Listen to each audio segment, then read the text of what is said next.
Hey there, everyone. Here we are. Welcome to the Friday Night Tailgate Party. I'm Mike Friedman. He's Andrew Chernoff, and we're ready to talk some high school football. Our Week 7 edition. This week is where all the teams across Southeast Texas are playing for keeps. I'm talking about district play is underway. Our feature game tonight involves two teams who started district play 2 weeks ago in District 22 5A. Both with a lot of excitement surrounding their programs this year. Absolutely. Of course, that's right. PNG and Lumberton, they faced off tonight over at Raider Stadium with not only playoff implications, but district championship chances on the line. Lumberton coming off its first loss of the season, while the Indians, one of 3 teams in that district to begin the night 2-0 in 22 5A. And let's go to Raider Stadium. Would the Raiders be able to bring the Indians down a notch, or would PNG remain the undefeated team in this district? One thing's for sure, both squads giving it their all this evening. Lumberton capping off a nice drive with the handoff to Tim Rhodes. He goes right up the gut and in for the score. Raiders on the board first, up 7-0. PNG would look to answer Adam Morris with a pass intended for an Indian receiver, only it's right in the hands of Lumberton's Devon Willis. He takes it the other way into Indian territory down to the 15. Cody Cropper actually saves the touchdown with that big tackle right there. Raider fans love that, but Lumberton gets no points on that turnover. Second quarter action now. PNG gets its first score. Morse to a wide open Cody Cropper. Indians pull even. It's now a 7-7 tie ball game. Later in the second quarter, PNG threatening again on 4th and 7 from the 27. They go for it. Who wants 7 yards when you can get 27? Morse to the back of the end zone, caught by Kaysen Sullivan. PNG with its first lead of the night, up 14-7. That was the halftime score, and when all was said and done in this one this evening, let's go to the big board of this one. PNG gets the win. 42-25 is the final. Indians improved to 3-0 in 22 5A play. Team Tailgate reporter James Ware saw this one from start to finish. We join him now with PNG head coach Brandon Fairclough.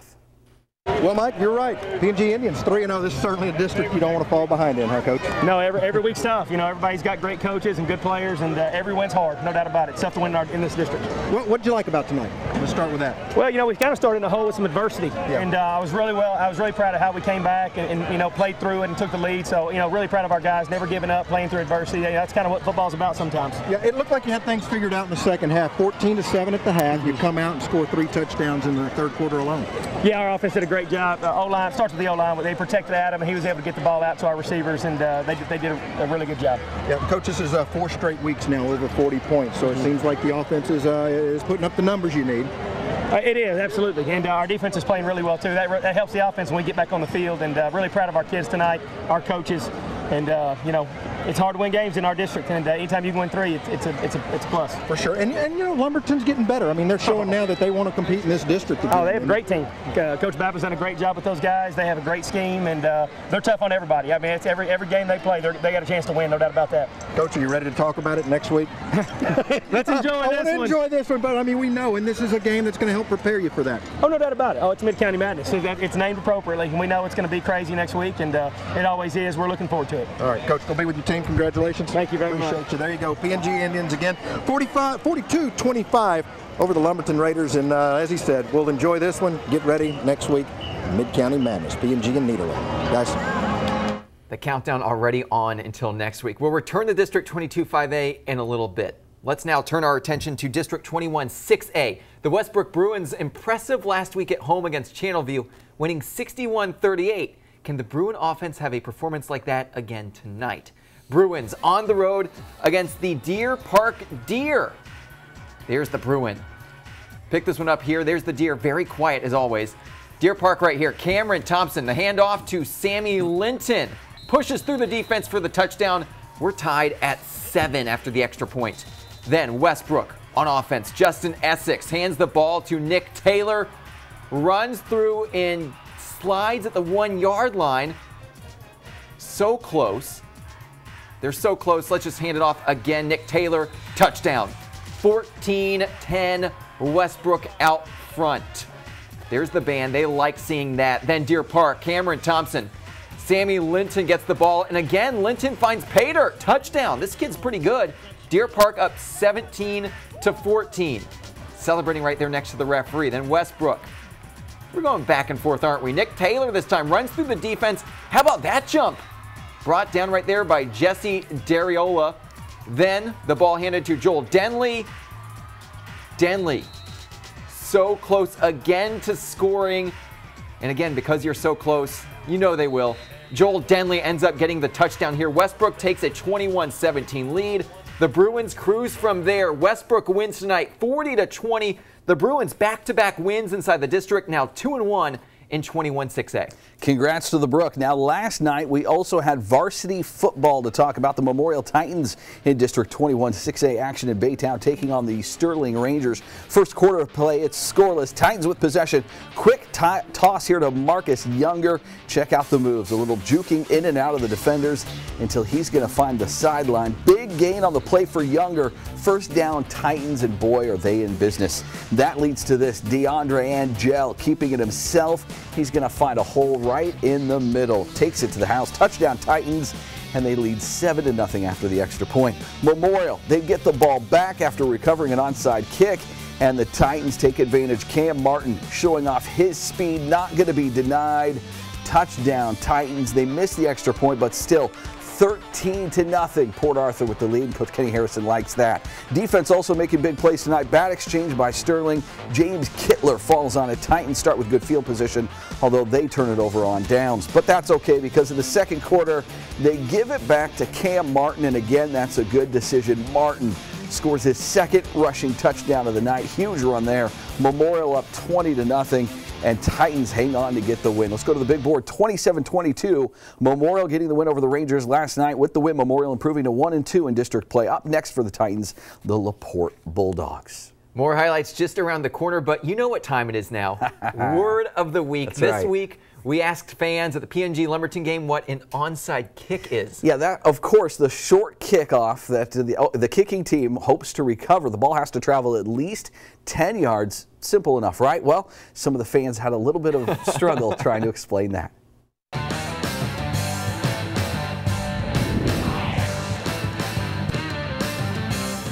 Word of the week this week is onside kick.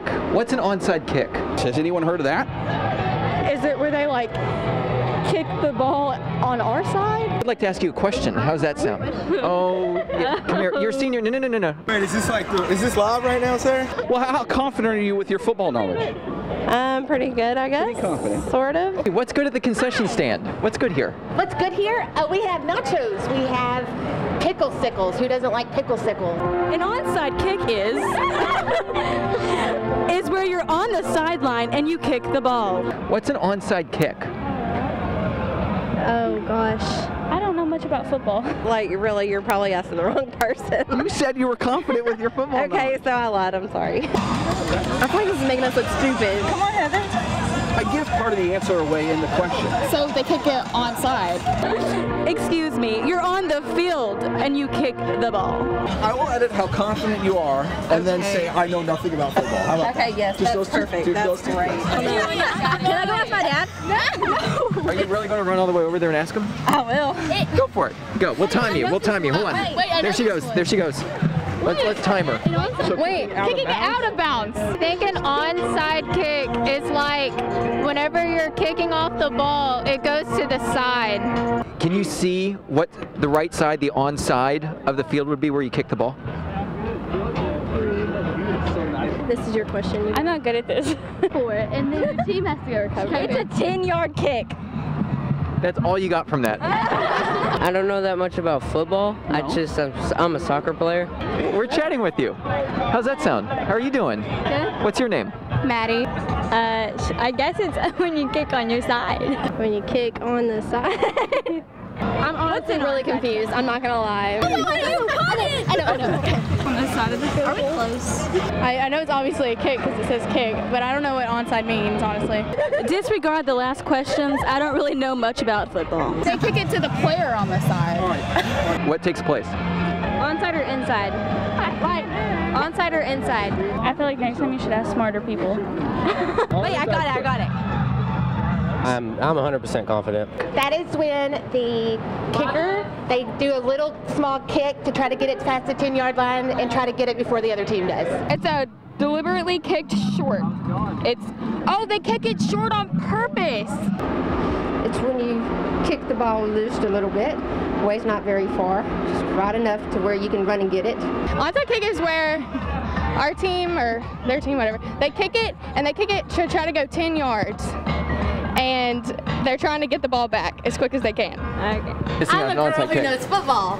You do? I know. It's when the kicking team lines up to try to get the ball back, so it has to go 10 yards, or the opponent has to touch it first before it goes 10 yards, and if the kicking team recovers, it's theirs. It has to go 10 yards, and if the other team doesn't get it before the team kicking it gets it after it goes 10 yards, it's still the other team's ball. Is that a good answer? Yes! My aunt's gonna be so proud of me! The score's close, and you like trying to get them to fumble it so you can get it back. Where you like kick it and it rolls on the ground like really short. It's when you kick the ball short and over to the side to try and recover it back. It has to go at least 10 yards, and then they're trying to recover it themselves. The own kicking team is trying to recover it. What's that called? That's what he just said. Onside kick?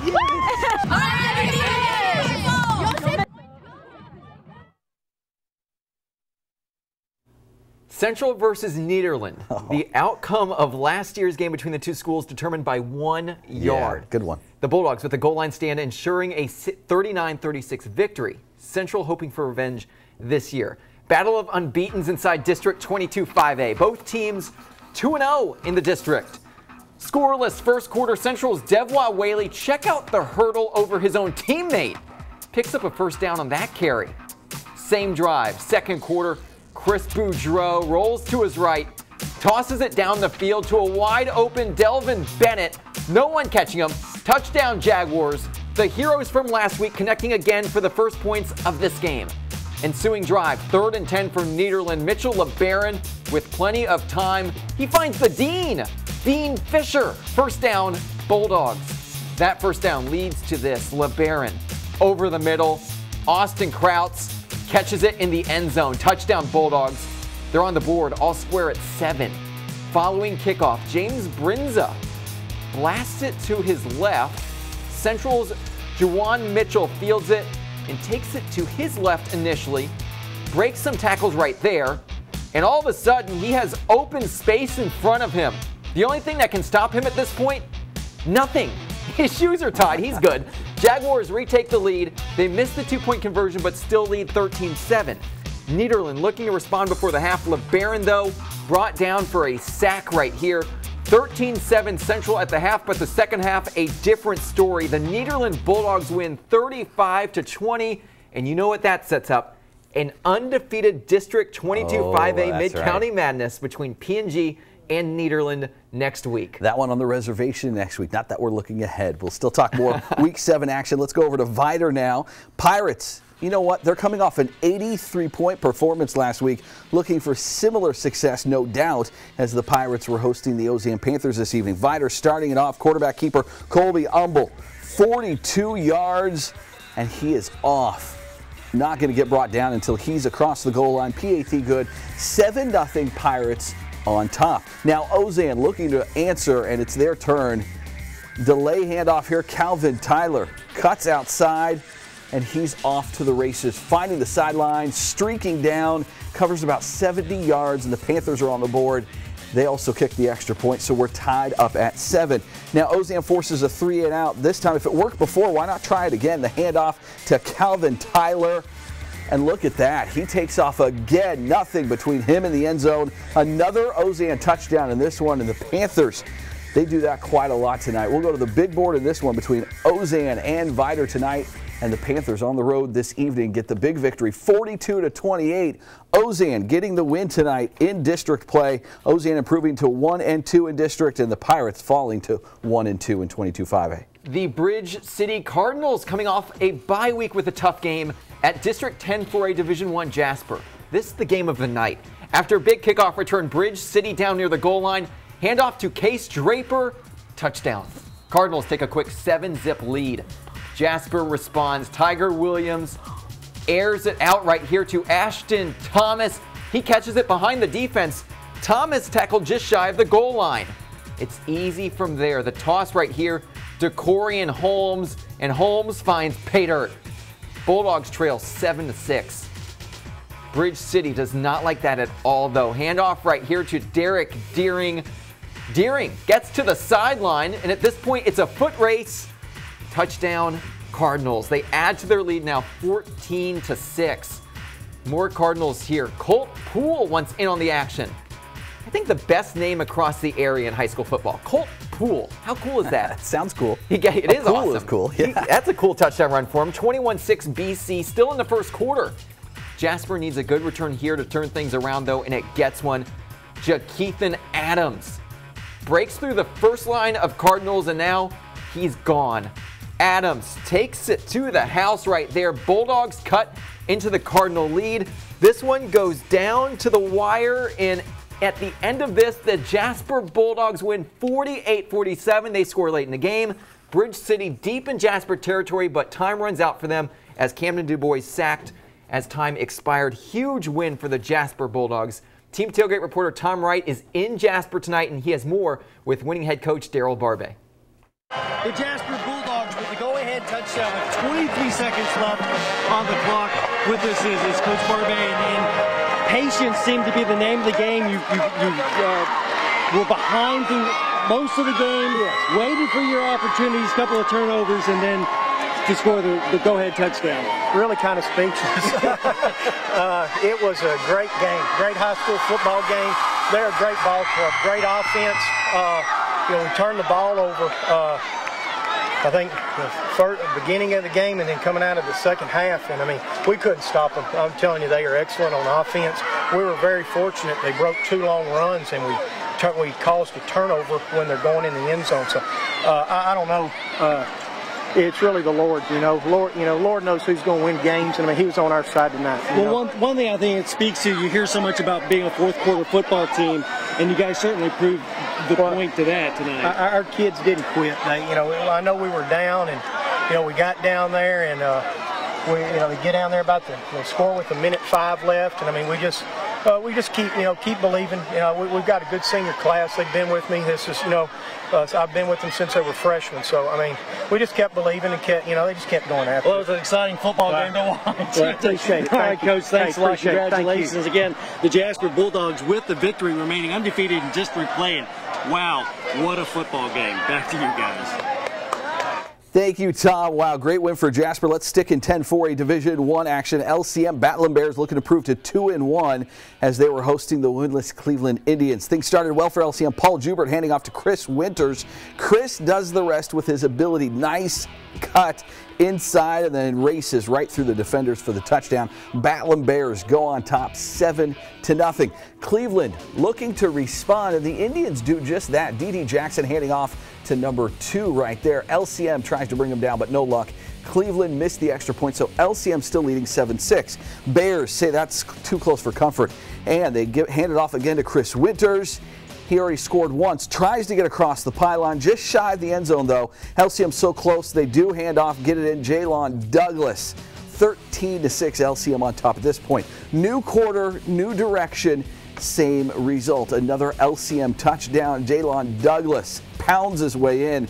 LCM would go up 28-6 before the half. And look at this final tonight. LCM putting points on the board this evening. 55-6. The BATTLIN Bears get the victory in district play. LCM now 2-1 in District 10-4A D1.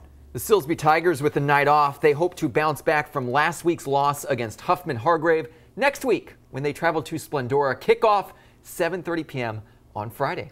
All right, we're going to take a quick time out. More 4A football when the tailgate party returns. West Orange Stark at Liberty, Hardin Jeff at Orangefield, and more. But first, the PNG cheerleaders will take us out in style. Take it away, ladies. I-N-D, I-A-N-S. Indians are the best. Yes, I-N-D, I-A-N-S. Indians are the best. Yes, I-N-D, I-A-N-S. Indians are the best. Yes. 2, 3. All right,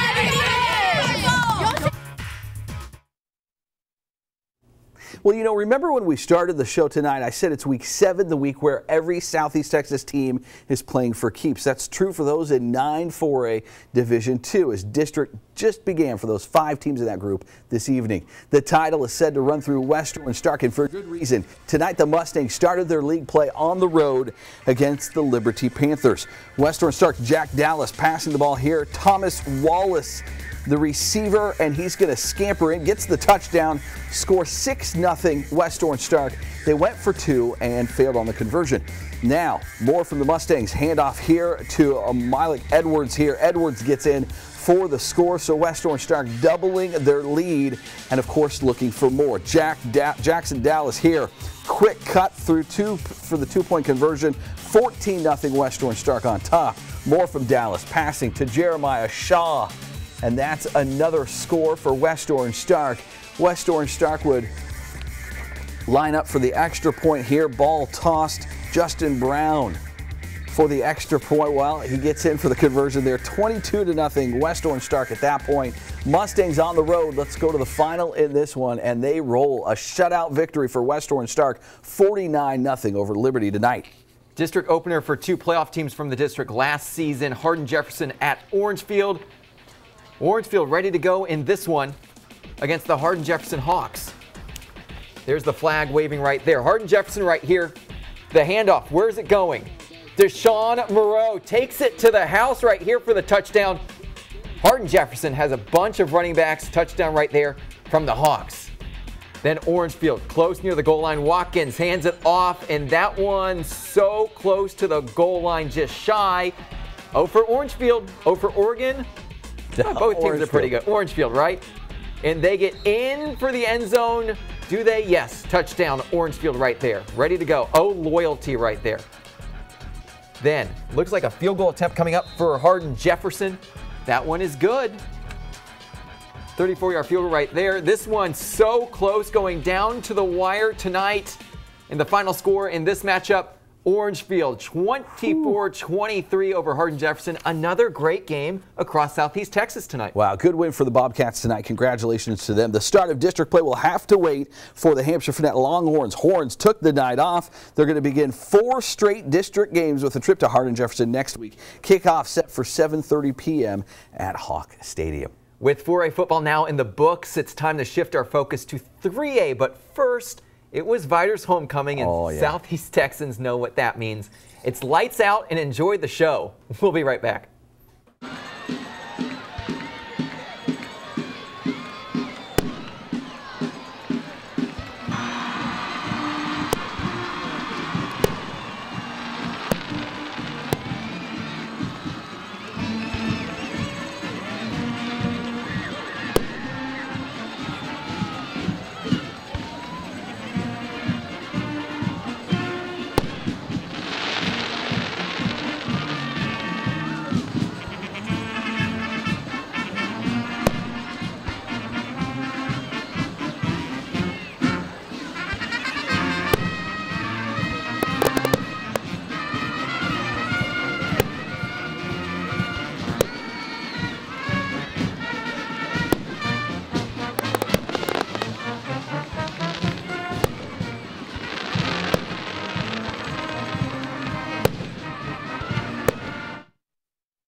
Classic Southeast Texas presents the KFDM Friday Night Tailgate Party with your hosts Mike Friedman and Andrew Chernoff. Brought to you in part by Classic Southeast Texas and 5 Point Credit Union.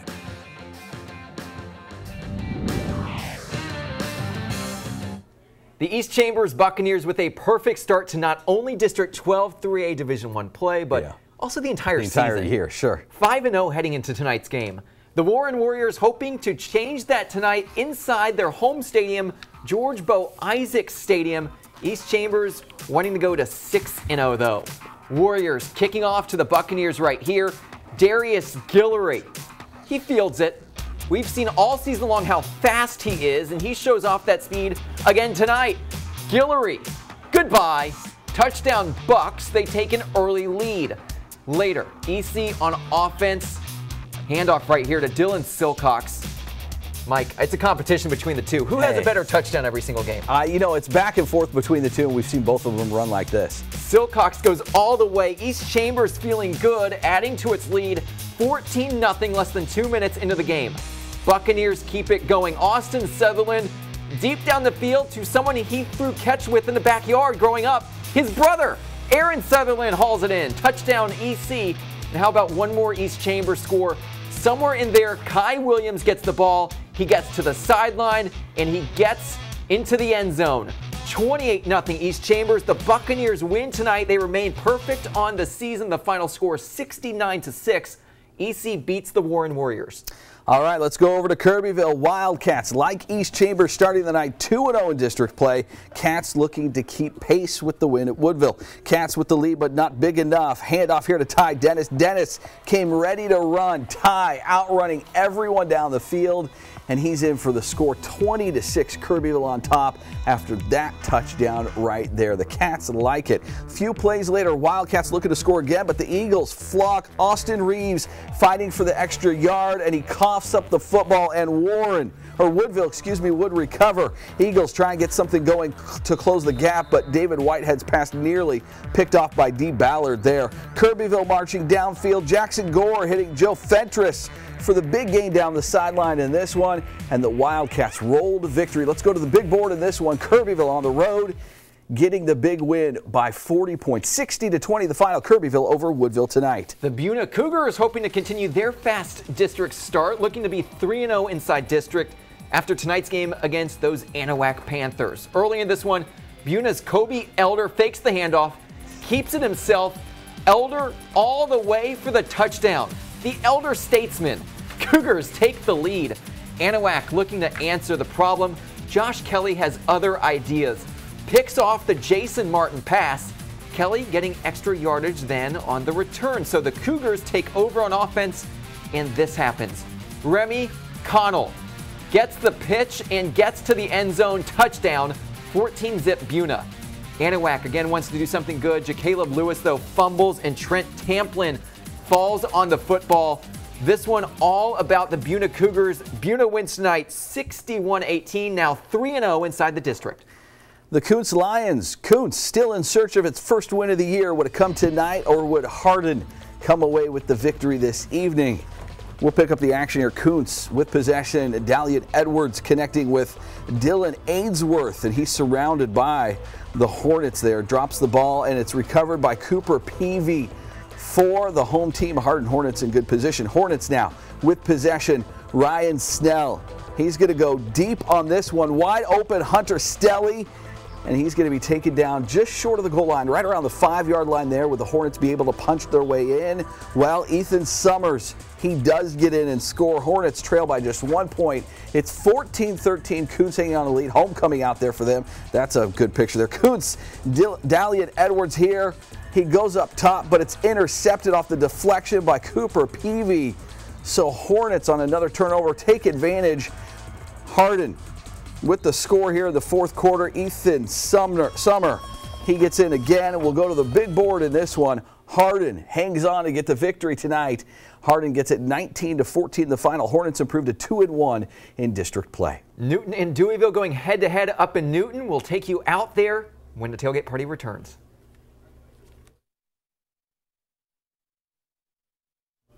Well, District 11 3A Division II started tonight, home to 6 teams with 4 of the 6 going 3-2 in district play. Newton, the only team to go 1-4 in non-district action. Deweyville pumped and ready to go, but the home team gets on the scoreboard first. Brock Barbe faking the handoff. He launches it up. Tight end Antoine Hunter is there, and he's the recipient of a touchdown. The Eagles go for 2 on the 2-point conversion, and Newton takes an 8-0 lead.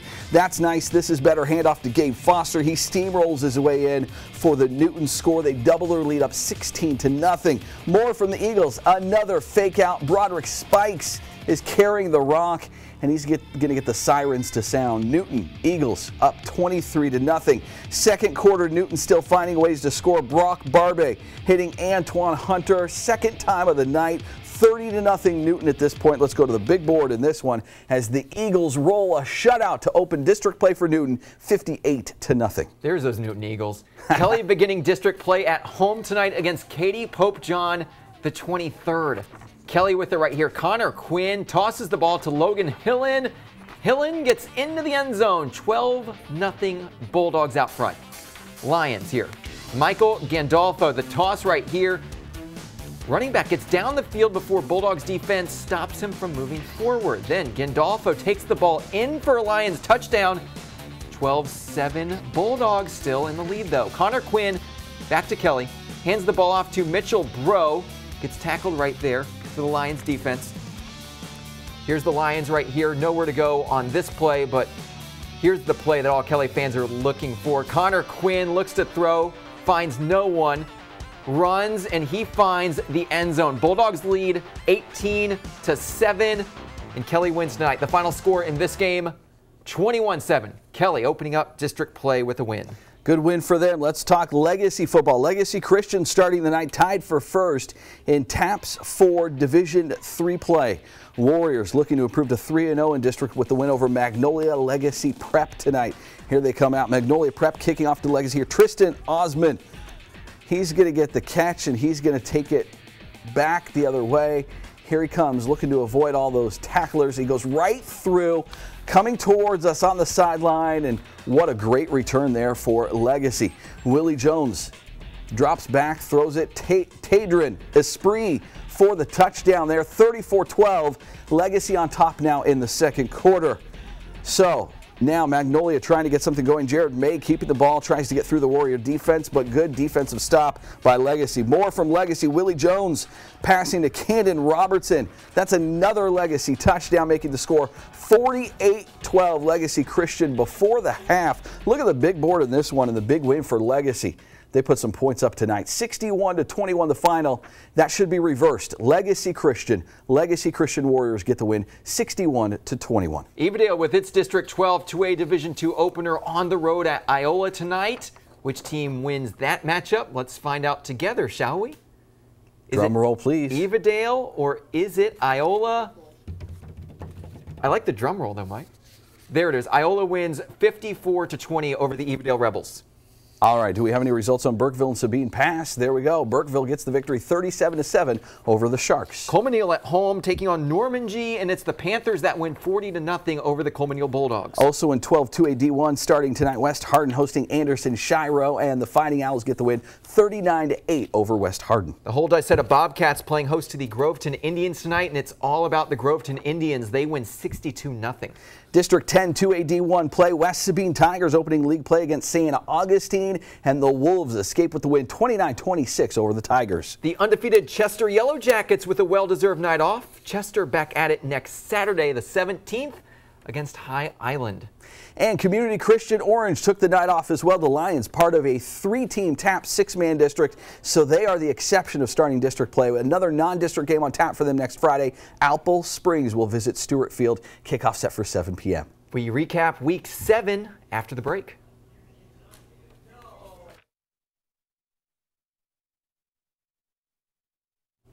We're back. Time now for our play of the week, brought to you by Beaumont Emergency Center. This one comes from Week 6. East Chambers Buccaneers last Thursday in taking on Koontz, and Dylan Silcox with a never give up run, swarmed about the 10-yard line, and Silcox pushes his way in, gets in for the touchdown.